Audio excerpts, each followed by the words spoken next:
Come and get started on a new mission, a new direction, a new intention. Welcome to 5.8G Alive at Connections 50 Plus. I am Terry-Ann Joseph Brathwaite. And I am Jennifer Gibbons Joseph, catering to all your prospects in the third act of life. Economic well-being, social gratification, personal fulfillment. Join us on Wednesday at 6 p.m. on Connections 50 Plus Facebook page, YouTube channel, and on Gael the Caribbean.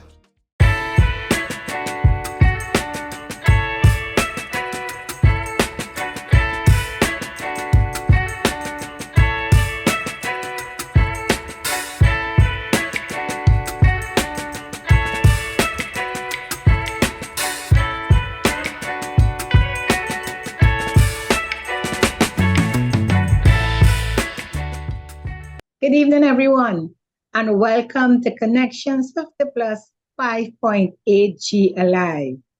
I am Jennifer Gibbons Joseph, one of the co-creators of Connections 50 Plus, welcoming you to this evening's show. And as usual with me is my colleague. Hello, good evening, everyone. I am Terry-Ann Joseph Brathwaite, the other co-creator of Connections 50 Plus. How is everybody? Jennifer, how have you been? I've been good. I stay positive. I refuse. I was chatting with someone this morning and they asking me, and they say, anytime you mention cancer, you feel like it's a death call. I said, yes, I visited the hairdresser yesterday and she was telling me, I haven't seen you for a while. And I said, yes, was keeping a low profile and, thing. But anytime you mention any illness, it changes the conversation. So I decided to focus on the positive, on it. So this is my mood, a very positive one, and always happy for the show to keep me, keep me focused. And I love that. So the weekend was quiet. I haven't been knocking about, as yet. Looking forward for Christmas, someone to come and help me put up my decorations. I am watching my neighbors and everybody lights up and I say, oh gosh, I need to get some things done. I love my Christmas. Yeah. This weekend was my father's 91st birthday is coming up. And we had a small luncheon for him. And it was so funny, Jennifer, that he's there reflecting 91 years and he's talking about the lessons of life and so on. And I'm looking at him with this long discourse about the need to be financially prudent and so on. And he's directed it at his grandchildren, my sons. And let me tell you, the man talking up a storm and both of them heading the phones. And I'm saying to them, listen, you're not listening to your grandfather. Jennifer, let me tell you something. It's a different scene for all of us. We have to sit and reassess and really say, where are we going? Forget them and forget the parents. We have to isolate next 10, 15, 20 years. Look down the road and check ourselves, because we don't have us coming up to do what we do for the generation. I'm telling you, I'm on a reality check with my grands and I know, hey, there's a different time. So I know that I have no expectations about them helping out at all. They might even be around because the way they're migrating and going to all the different parts of the world for the different experiences that we have to say about us. Jennifer, migration is an easy thing to deal with. If they migrate, you could comfort yourself and say, no, it's in front of you. It's when they're in front of you. Yeah. Or living in your house. If they're in front of you, it's a different story. So, but we've had an interesting run of programs where we were looking at, and I hope people have seen it as being enlightening and educating and not becoming scared or worried about what can happen to me and how am I going to manage and all that. It's really important for us to be proactive and realistic about Yeah. the next 5, 10, 15 years so that we can be happy. And that's the end outcome, And Jennifer, I know that you were doing some research, and I Oh, think yes. we Looking at the aging process, I think reality has really, it's so important for us at this stage. I always plan for the future, Terian, but with my recent illness, it had me going a little deeper, especially looking at the future. And that's why, when we started this month, I shared my story. We spoke about preparation. How can we be prepared? We spoke about having health insurance or using the public health service. We spoke about friendship, having a pod so you'll have support. And last week we spoke about the being financially ready, especially in a crisis. And I thought, how should we end this month in terms of following that same trend in terms of aging? And I felt, I read a lot on being resilient during this process. And I felt this is something we can share. It would have some overlapping, because of we shared so much before, but I thought this aspect should be an interesting topic for us to close off that theme about aging. Yeah. Great. So let's jump into In Tune and let's start talking again. Resilience is something we spoke about before, but with a different twist. Yes. Great.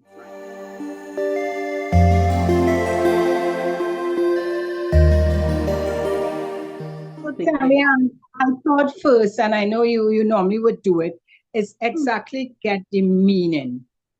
And I just read this one, and I want to read it. Resilience is an adaptive process that can be learned and practiced throughout the aging process. You can maintain a positive attitude and outlook for better health and well-being. And that is why I just want to tie that, because I felt that is exactly what we want. We spoke, we have challenges. We know we have the challenges, all different types, and we spoke about it. But in all that, what we want is to make sure that we live a comfortable life and enjoy the aging process, enjoy being on the TUDAC stage, right? And that's why they had made certain points, highlighted, I should say, certain aspects of being resilient. And I thought I could just bring up that for us to discuss, sure. right? Sure. And the first, well, not in any order, but I want to bring out this point of social engagement, because we spoke about that. And they spoke about, how important it is for us to get involved, to have people around us. And we shared so much. We actually suggested having a pod that even if you don't belong into a group, you create your own, pod with friends, and fashion it out. We spoke about maybe not one. Some people may have more than one pod. But the main thing, that's social engagement. Yeah. What happens, I've found too, is that many of us tend to withdraw from the social engagement, from visiting, from doing things, because we felt maybe we have different type of ailments, right? And we may think, I'm not going, like I tell people, I don't go out in the night because I can't hold up. But I like going out, so I will go out in the day. But some of us don't do anything at all. We just shut down because we say, look, I just don't want to face anybody or answer any questions, that will make me feel depressed. And that social engagement, I think we could explore a bit more to encourage others to, be more active, go out there and meet a friend or invite a friend home. Yeah. Yeah. But Jennifer, I think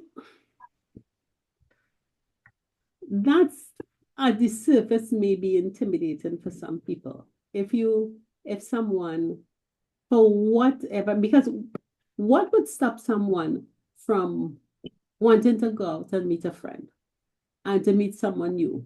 You would have, or let me not say meet someone new, because people suddenly get involved in relationship issues and so on.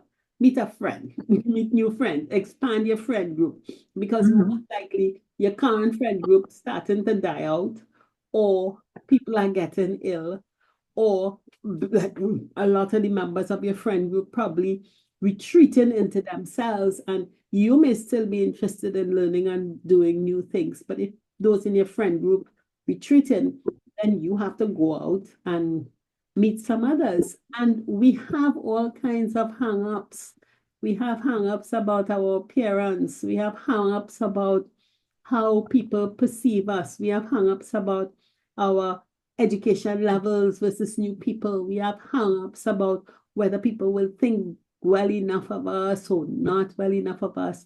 And we build a whole case about why we can't go out there, because there's so many things not correct about us, and then we don't.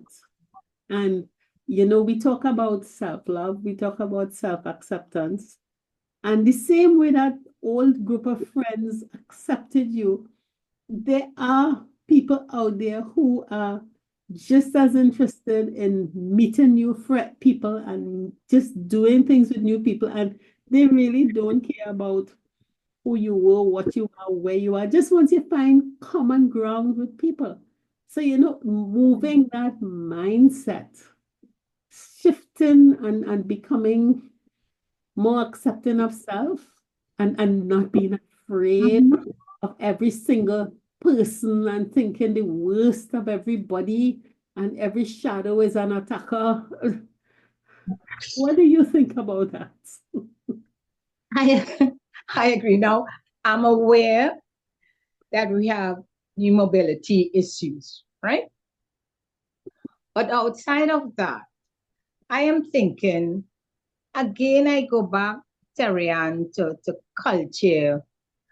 And we at this age, but how we, in growing up, and let me use, for me, in growing up, from the time many of our parents didn't work in terms of mothers. The fathers or the men were the main breadwinners. So, and our parents had many children. So by the time they got to 60 was old. 60, you're not seeing anybody dressing, going anywhere. Where you going? That they used to say, my brother used to say, where you going with your old self? I don't know if you know that saying. Say, where you going? You could talk to your neighbor there. You can, maybe you go to church, maybe in the choir, but that's it on that Saturday or Sunday, depending on the day of the week. But other than that, you don't know your parents or your aunts or the elders. Remember, elders is 60 plus, right? In some cases, maybe earlier. You're not going anywhere. Fun for you is maybe at a wedding or that kind of occasion when you do go. So we were the ones of this generation. We went out there, as I say, the baby boomers, and we worked and we know about socializing. But somewhere when you leave that workplace and you leave your friends there, you may not have many more friends. And then you would have gone out to, most of the time, to office parties and things that the office may have. Very colleagues. controlled project. Very controlled. Yeah. Low risk. So actual, what we now want people to do, which is that actual, really a different type of socializing, takes you out of your comfort zone, It takes you out of your comfort zone, and immediately you start to think back, where you going with your old self? Kind of, that playing back in your mind. So unless your personality is an outgoing one, I agree in that it could be very, very difficult, but it is one of the criterias that recommended if we want to be resilient while we age. Because when you remove that, it could create a problem with you just sitting down home and thinking about all the ailments and the other challenges. Yeah, because one of the main proofs of resilience is being able, as is your definition. Two words jumped out of those definitions: adapting and learning. And Yep. they're both about change. And I hear so many people talking about, all right, you have to get into something new. Even sometimes a smartphone, digital, operating cable TV, just social media, just like what? Learning new things is a big, big, big, big challenge. And then that other one, adapting to the realities of how your children look at you, your grandchildren look at you, adapting to your expectations that were hardwired since you were 20, you're 60, 70 now, and you're still holding on to that. So if we are not learning, we atrophying. If we're not adapting, we atrophying. We're not going to survive. We end up like stone pillars in a changed environment, and people say, look at that fossil there. Back in the 2025s, this is what this So is. we need to look at that.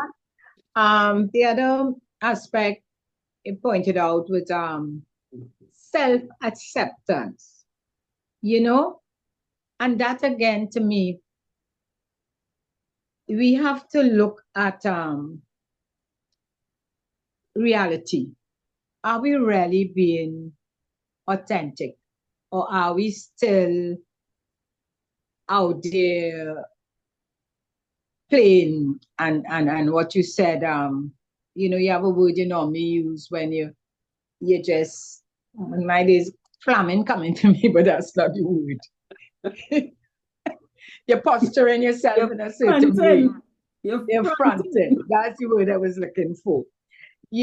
Self-acceptance. It is very difficult for us, and depending on the spectrum, whether we 60, 70, 80, even if I'm 90, listen to me.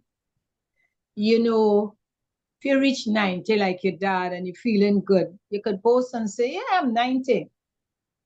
But when you're 60, 50 and you're not feeling good, it's hard to accept that or let people know your age. It have a thing that we don't say our age. When we cross 60, people say, you shouldn't tell your age. And when they say you shouldn't tell your age, it's not that you shouldn't tell your age, They're not proud of reaching that stage of life, which we should be.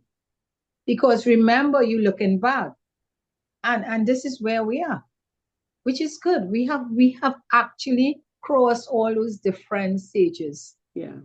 And we considered seniors, which we don't like to say we are neither, but we are seniors.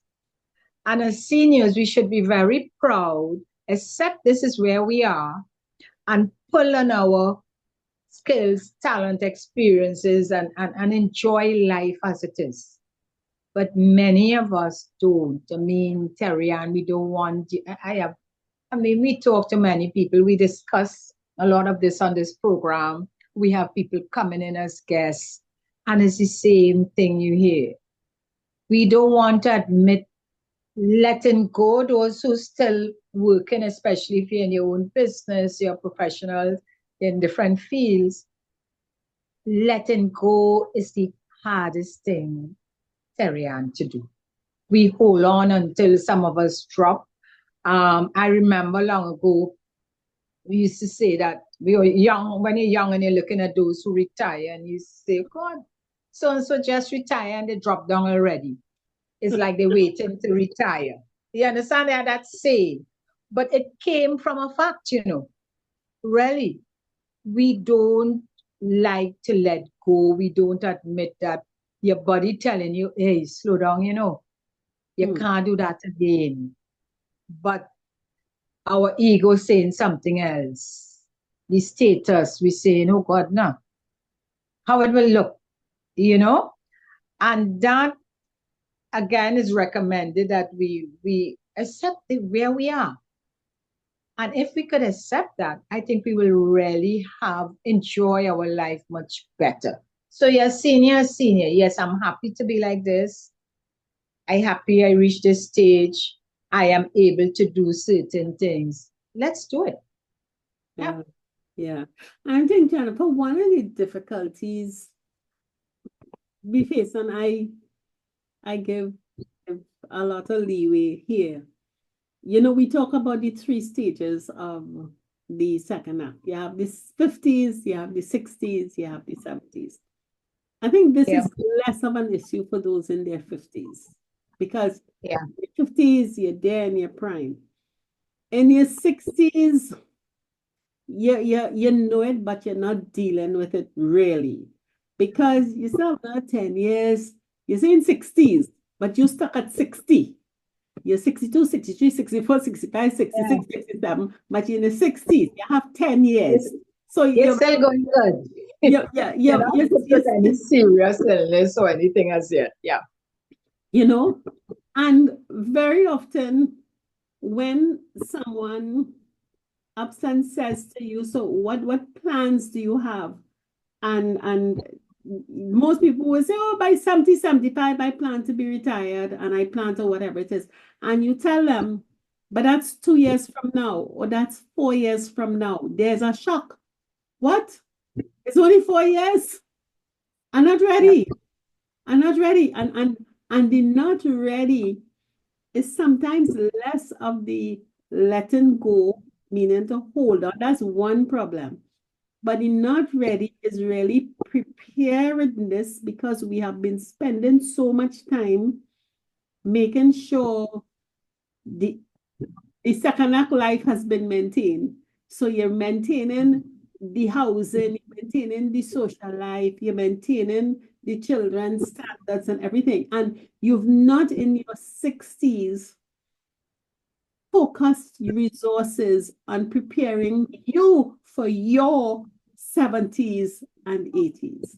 So when you're suddenly 65, 66, 67, and you realize, because at 70, 71, 72, energy levels dropping like a ball, dropping like a big iron ball. So there is no way you have the energy or the interest in working to earn income as you had before. And then you suddenly realize, wait, it's 4 years a half, it's 2 years a half. How am I going to get? And then there's a big panic, which is very different to letting go. Some holding on and they ain't going, everything going for them. But others just refuse to look forward and begin to plan and busy taking care of everybody else. And we did such a good job of taking care of everybody else, we don't realize that it's a fact. Those people we took care of them so well and made them so comfortable and made them so unaccountable for everything. We know they're not going to take care of us. So you have 2 years to get it right. Yeah, and we talk, and I agree with you, the 50s and the 60s, you're thinking, you're healthy, you're good so far. Time. You don't have that many friends dropping down, or you're not visiting the sick as often. But somewhere along the line, the 70s, and I could speak, that's why I'm sharing this, because this is where I'm at. You start really look and say, boy, because you have friends who, and we say within your 10-year span, right? So by the time you reach 70, you have friends very close to the 80s. You have those friends. And you watch now and say, wow, boy, time is really flying fast. Because now when you speak with them and you have that conversation, it's a different kind of conversation. It's about you just finished and this is the knee and hip replacement is something that is the buzzword within the 70s. Things I never heard about before. Like everybody doing a hip replacement and knee replacement and cataract surgery. Before that, you sit down in your wheelchair or you wear the little tick glasses because you have cataract. No. So, and I'm thinking about these that is not life-threatening, but it affects mobility and your quality of life, right? But listen, you could just, and I'm saying, but everybody doing hip surgery, knee surgery, cataract. So your conversation is different, and it's all about how can we continue, and that is where the resilience comes in. How can you not continue in such a way and not allow these things to scare you? Because listen, you're driving 1 week, you're going good. You just, and when we retire, many of us like to change our cars and everything. And so we're feeling good about ourselves. And then, bam, you have knee surgery, hip surgery, you can't drive again. It does something to your psyche, yeah? Or you have cataracts, so you still can't drive. You have to wait a while. Sometimes you can start back. Sometimes, depending on what it is, you may not be able to do certain things. And we now have to start relying on hopefully, as you say, the children or the grands, but in my case, thank God I have friends. You have to have friends in different age groups to help out. But the reality is that, yes, it's in a different stage.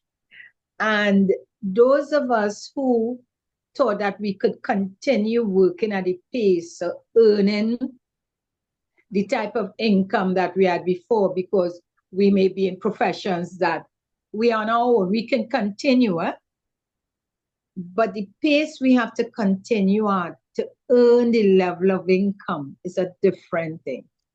And Terry-Ann, that is where that sort of I would refer the self-acceptance, the reality comes in. And it's not easy. It's not easy because remember, those who are enjoying the fruits of our labor, still feel they could continue as before, because we never spoke about it. We never said, let me listen, in the next 10 years, I wouldn't be able to do that, or I will depend on you to do this. Or even our investments, we continue in a certain way investing, not thinking, hey, the 80s is right around the corner, like it or not, And this, I would say, with the self-acceptance is facing the reality of our situation and knowing that time flies quickly. So we may be in the late 60s now, but 70s are right around the corner. Or like me now, 70s, 80s, just now. I was checking. I was checking an insurance policy I had to age 80. And I remember when I took out that was like a lot. In those days, they were changing around. People didn't buy life because if your life is when you're dead. This was the thinking in those days. And the companies, of course, you have to meet the needs of the clients. And they decided to have these policies that go into 80 instead of death. Oh, and that was so popular because it was like, okay, I could live with that. And I laughing because I check in my situation and I say, shut. You 80. 80. And then right here, I mean, seriously, 7 years, that's just now, Terry-Ann, that's just now. And I say, no, shucks, boy. That is, You understand?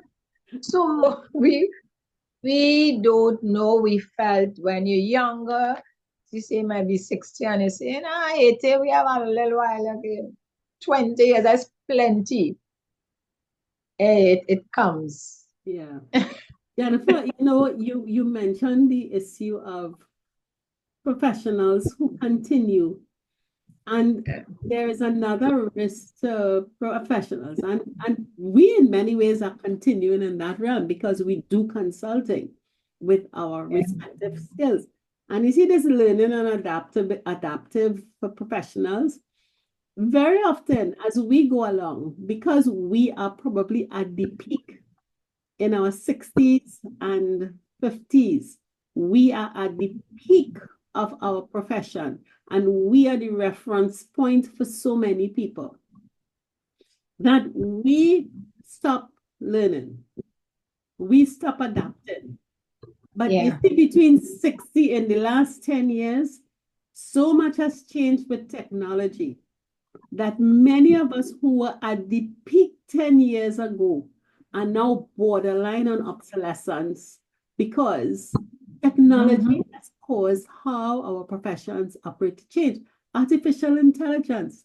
The other day, we were looking at a report, one of our Zoom meetings, and Zoom summarized and organized better notes. It reminded us of things that we forgot and we were in the meeting. When you think of surgery, the way surgery is done with robotics, when you think of the rate at which laws are being changed, the way accounting is changed, taxation is changed, computers are doing things that people would have come to us to analyze. Last night, I was thinking of, to those who know, I'm responsible for my father's affairs. And at the end of every year, I check, right, so what are we going to do next year? How am I going to allocate funds and stuff like that? So it occurred to me, I don't know how to do this. Move that money in a bulk every 3 months or every 6 months or for the year, or just do it on demand. And I said, I'm scratching my head. I said, oh God, I don't feel like to work out no interest table. And oh God, that's too much of work. No. I'm too tired. So something tell me, Terry, just put this situation in ChatGPT up on my phone. Jennifer, I put a hypothetical situation in ChatGPT. I have so much on deposit. All solutions. Today, should I do monthly withdrawals or should I do annual withdrawals? Jennifer, in 1 minute. Hello. Perfect. It did 4 scenarios for me and it came up with this is what you should do. And it worked out for me the cost of the 2. Now, that I would have gone to an accountant. I would have gone to a business advisor. Hello, ChatGPT cut all of them out. Or the banker. I have my answer. And that was just me with a scenario in my head. And I'm saying, I wonder if I'm phrasing this right, boy. What ChatGPT understood exactly what I wanted to find out and presented it to me. So many of us who are at the peak and the reference in our profession have to be conscious of what is happening with technology, what is happening with artificial intelligence and learning. And that downward slide from that peak could be real rapid, real rapid. And then a lot of people now, if they want advice on something, there's an ageism bias, yes, but they want advice from people they perceive to be current and on the cutting edge and aware of what's going on. And it doesn't look like the face of a 60, 70-year-old. So we really have to be realistic and think about, all right, what's going on in my environment, and would the status or prestige or is my experience going to be as valid in the next 5 years as it is today? The answer might be no. Yep. But it's the awareness and being willing, as you said, to learn what is happening outside there.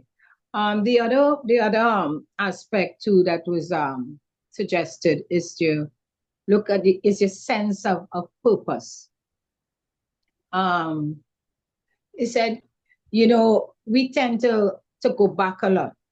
Like I was listening to, I don't know, sometimes I put on, as you said, you have to understand what's happening. If you're researching something on the computer, when you open it, these things pop up, right?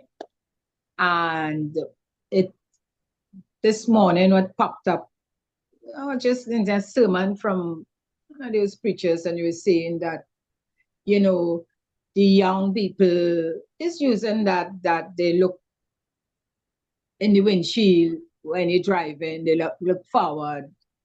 And the seniors tend to look in the rearview mirror, always looking back, and he was just going off on that. And it's suggested for us being resilient is we need to keep looking forward, looking forward,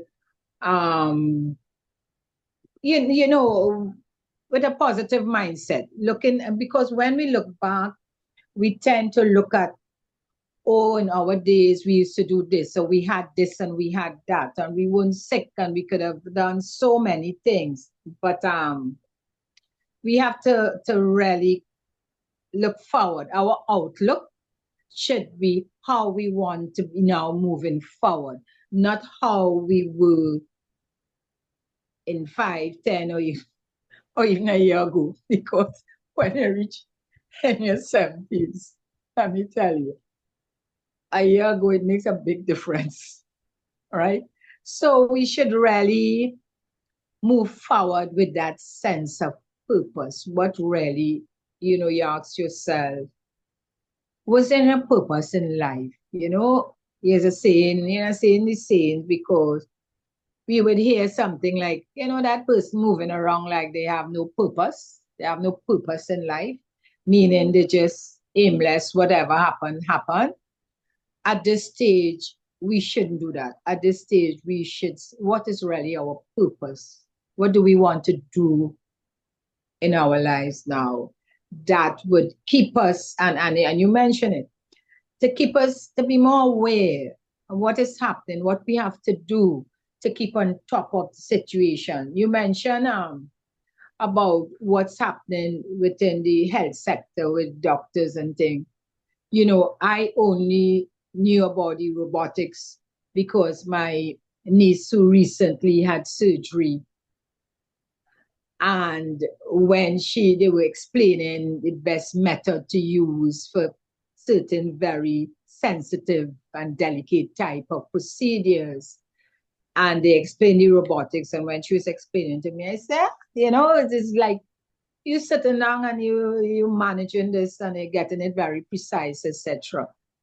If we're not aware of these things, we might go for a medical checkup or some tests, and we won't understand when the doctors speaking with us. We may be still thinking, they have to do X, Y, and Z. So we're not going ahead with the procedure because we feel after that, we won't be able to move again. But these modern technologies is, science is now that, the knee replacement is like nothing. You go in and you come back and you have a whole new knee. You could walk again and walk up steps. I didn't know about that long ago, So we need to understand and moving forward. Yeah. No. But the other thing we have to think about, Jennifer, is and all of this again, I come back to being adaptive and learning. And there's some critical areas in life that we have to really think about. We mightn't be able to change, but or even sharpen the tool in the profession. I'm talking about people who are still working in their 60s, 70s, and stuff like that. It might not be a matter of go and do a course. It might be go and do for the whole degree because Yeah. fundamentals have changed so much and it may just not make sense, you know? So we come back to how are you going to live? I mean, have we asked ourselves the question? We know how we live, but have we sat and said, okay, how do you describe your lifestyle? What are those value elements of your lifestyle? Is it quiet, peace, aloneness, a full pantry, flexibility to come and go as you want, eat in a certain way? How do you entertain? How do you live? You know, if we sit down and reflect, how do I live? Where do I eat? What do I eat? What kind of variety do I have in my meals? That's a big thing, you know, Jennifer. The fact that people could choose between preparing a meal for themselves and going out to eat is a huge indicator of standard of living. And even that, I can open my cupboard or my fridge and then decide, what shall I have? Because you have 3 different proteins, you have different beans. Those things are taken for granted, or you're getting ready to go somewhere. And you're thinking, but oh gosh, what a putting on, boy. And you open the closet. You have choice. All of those things are so because you have a certain amount of income flow. In 5, 10 years, would you have the same kind of income flow that will allow you to make the kinds of decisions about how you live? No, people don't think about life in that way. You know, if you have to prepare, if all of your shoes as women is 3 inches and above, you think you're still running those 3 inches and above in the next 5 years? And for men, if all of them are leather and firm and slippery bottom, and you ain't have one good Skechers in your closet to keep your foot firm going down the road. You know, we need to really look at how we live. How many TVs in the house? How many different electronic devices are there? Can you maintain it and sustain it for the next 5, 10 years? You know, who is it there for? Why is it there? I think an inventory like that. And that awareness, so that thinking, tend to start when you reach your 70s. And we're saying that because it is best to start earlier. It comes like retirement planning when we tell people you have to start planning for retirement early maybe as you start to work, you start putting aside, but they don't listen. It's somewhere, it is too far to start to think. That what you're speaking about, I really hope those in the 50s, 60s listening, because from the time you hit the 70s, and although you would have liked to push and work beyond and go into 80, depending on the field you're in, reality steps in. And we have to understand that it's important for us to start looking at downsizing. And the downsizing is for many, many reasons. The downsizing is all the clutter you have, because, you know, in the earlies, we work and we acquiring, and we really want the biggest set of furniture, all the things nice, because we entertaining and we want when someone walk in the house, everything looking good and of quality and just a lot. But when you get to the 70s, going to the 80s, you realize it could be very dangerous to have certain, you know, type of furniture, equipment, and thing around for you to trip on, etc. And they tell you these things, you know. So it's important for us to start thinking that, and you say your outlook is different. You're looking forward now. You're not looking back to say, well, in my time, when I was in my 60s or 50s, even maybe you could pass early 70s, you like the idea of this is what I have acquired for my hard years of work. So I would have traveled. So I brought back, you know, we love that when we travel, right? So we bringing back all sorts of things. I had a friend who was in crystals, and oh, beautiful, really nice. And we have a lot of stuff. We have a lot of stuff. But we have, as we get older, we need to start thinking maybe downsizing, right? We may not be able to have some coming in cleaning crystals and all these things. You know, we may want somebody to come in and do other type of jobs. This is important, but somehow it's only when we get there we start to think like that, and it becomes very difficult to release and let go and to see yourself living in an environment that don't have all this stuff. Mm-hmm. By the time you get to the 70s, by the time you get to 80s, yeah, no, man, you ain't care anything. You just care about living healthy and happy, you know. You don't want, you want dumping in, comfortable. you're just dumping things without consideration. Yeah.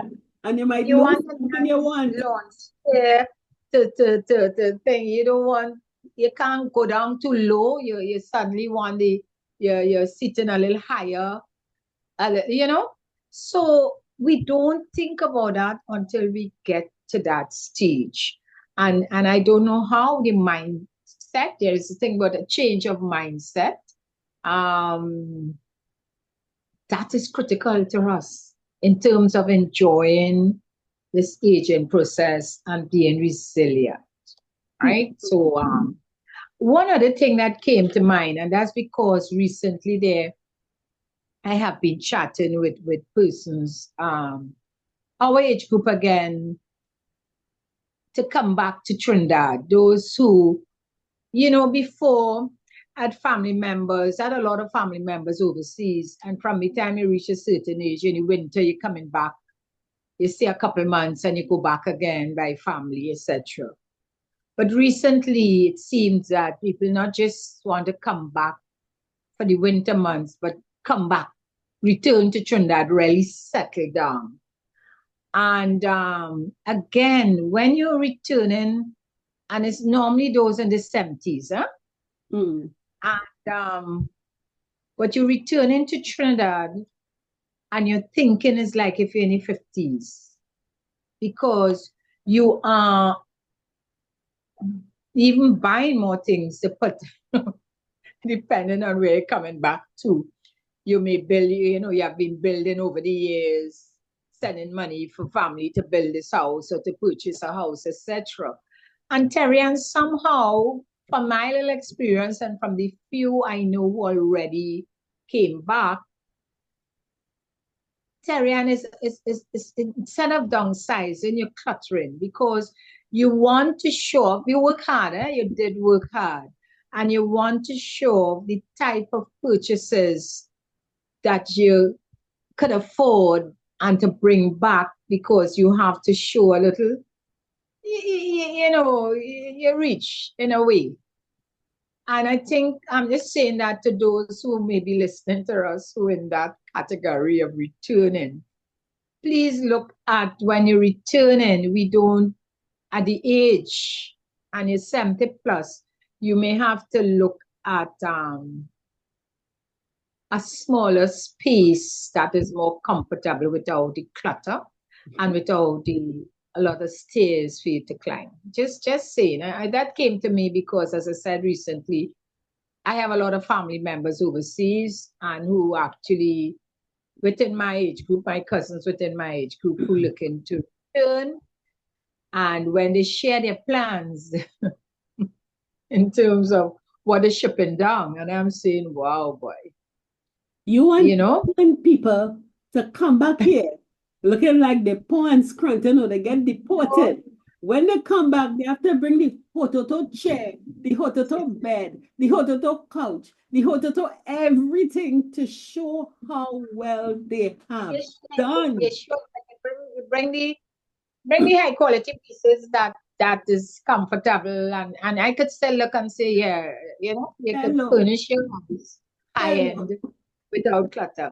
I It's just not brought in that. clutter. But that is a concern because it could be detrimental in the end. You could find yourself uncomfortable instead of being comfortable in our environment. I think Okay. I think the risk, the physical risk, I think is less than the mental risk. Because even though many of our returnees come back to visit, you know, they say, come visit me and come live with me. It's two completely different things. Yeah. You prepare for a visit. And during a visit, everybody is, oh, so happy to see you, so happy to see you. And your family makes accommodations for you that are not everyday run of the mill. And on two sides. So when you come back now to live, you expect the people that you left here to be as accommodating, as supportive as they were when you left 40 years ago. Not realizing that they too are 40 years older. And their children and grandchildren don't know you from Adam. And they don't see why they must turn their lives inside out to facilitate this person who now come back. Why? You know? And you come back, and very often you have to go back to the family home. And the area that you thought was so sweet, little cute, quaint neighborhood, when you left. And if you had to migrate, it's likely that your environment may not have been the best. If you had to migrate, you might not have had the opportunities to do as well as you wanted to. That's why you migrated.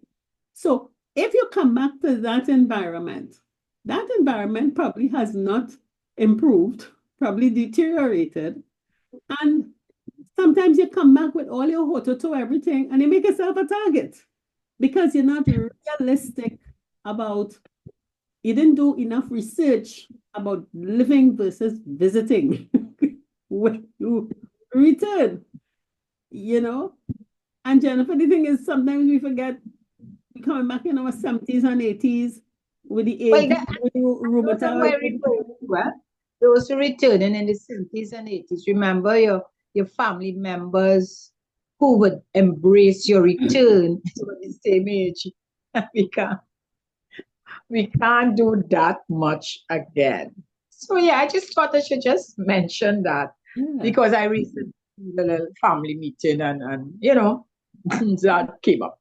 The other one aspect, Terry, being there's that optimistic attitude and the attitude and maybe you know that what we just spoke about those situations is really about looking at our attitude, you know, and we talk a lot about mindset to approach, I believe, on this third act stage during this aging process.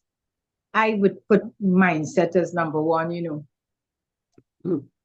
Listen to it is we could really easily be disappointed and get depressed and blame ourselves for things not going the way we want it to go,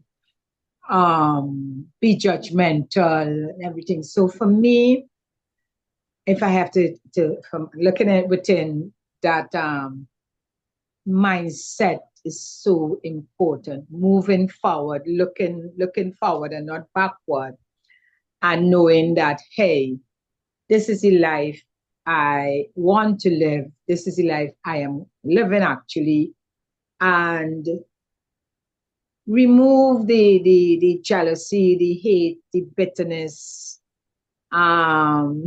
Like someone mentioned again to me, you know, when you're in a situation, you could question and say, why me? Why it couldn't be somebody else? And I'm saying, I'm not going to allow myself to go down that road. This is me. This is what my situation is. Let's move forward and see how best you can enjoy life and just be resilient. Yeah. Hmm. Hmm. Definitely. And add another R. In your resilience, be realistic. Be Yes. realistic. And that, I think that's the key to really being happy going forward. So, Jennifer, this was really interesting. We are heading into, I mean, we talk about the 50s, we talk about the 60s, the 70s, the 80s are important years also. And as I say, we are going into the second quarter of 2025. This crazy. We finished 2024.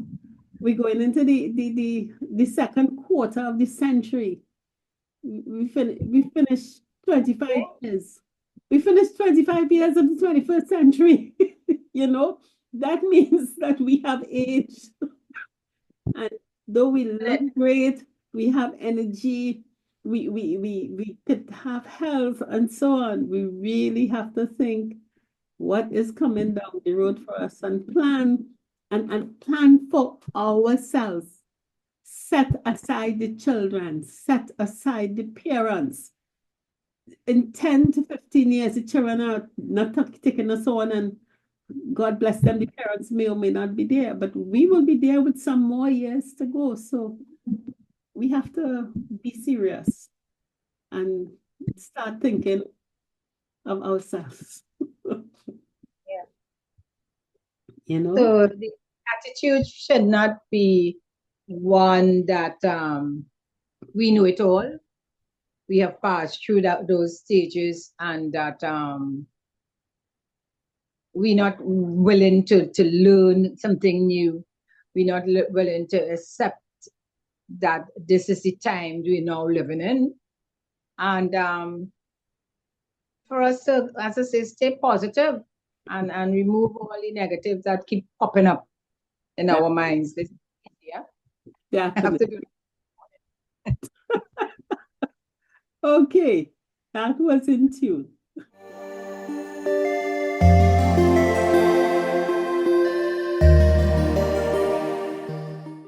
So, Jennifer, we've talked about our resilience and so on, but we still have our December online party to organize. Yes, and that's what Friday the 13th. I sent out, of course, we sent out the flyers. And it's interesting. I know we did have on the flyer, and we still, if you look at it now, we said virtual. And I got some feedback from people saying, okay, we'll see you there, we'll see you there. But in seeing me there, it sounds to me, and I just want to clear it up, that please note, we on Zoom, we're going to be on Zoom. And it's not that and they're not learning. Yeah. It's not physical. It's not you coming by Terrian or you coming by me or we going in a certain spot to have the Zoom. Because I'm getting that feeling that it sounds like we're gathering in a certain area for the Zoom. No, it is at your home, each person, or you gather with some friends and you decide where you're going to have that Christmas line. I just wanted to reinforce that. I don't know, the feedback, yeah, they're happy, but it was sounding like they're going out somewhere.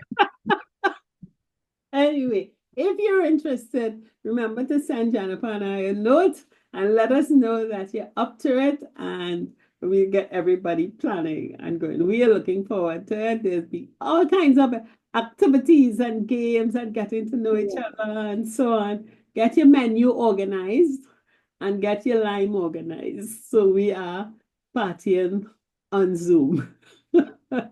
So we'll see you all then. Remember to send a note into us, and till next week, be resilient. Be resilient. Okay. Bye. Bye. 50 Plus Tribe and follow us from Trinidad and Tobago and the Caribbean. Thank you for joining us on this Connections 50 Plus 5.8G Alive show. We hope you enjoyed the lively conversation and look forward to seeing you next week. Don't forget to like our Facebook page and subscribe to our YouTube channel. We really love getting your feedback. Bye for now.